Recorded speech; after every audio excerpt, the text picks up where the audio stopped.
درانه کتونکو السلام علیکم. زه محمد سلمان همدرد د حق غږ پښتو چینل خبري لنډیز کې ستاسو کوربه اوس تاسو پام را اړوم د مهمو خبرونو لنډیز.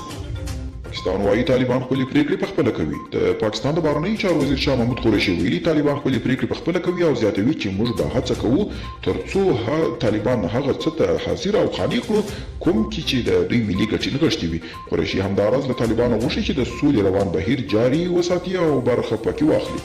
د امریکا، ترکیه او قطر استازو له څو ورځو راهیسې له طالبانو سره په دوحه کې پر خبرو لګیا دي ترڅو دوی وهڅوي په استانبول غونډه کې ګډون وکړي. دا په داسې حال کې دي چې د طالبانو استانبول غونډه د نه ګډون پریکړه هغه مهال وکړه چې جو بایډن له افغانستان د ځواکونو ایستلو موده وځنډوله.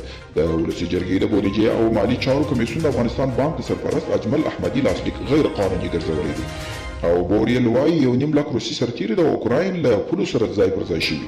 اروپایي ټولنې ویلي 1.5 لک روسي پوځیان د اوکراین له پولو سره په خوا کې ځای پر ځای شوي. دا له اوکراین سره پر پوله د روسیې تر ټولو زیات شمېر ګمارل شوي پوځیان دي.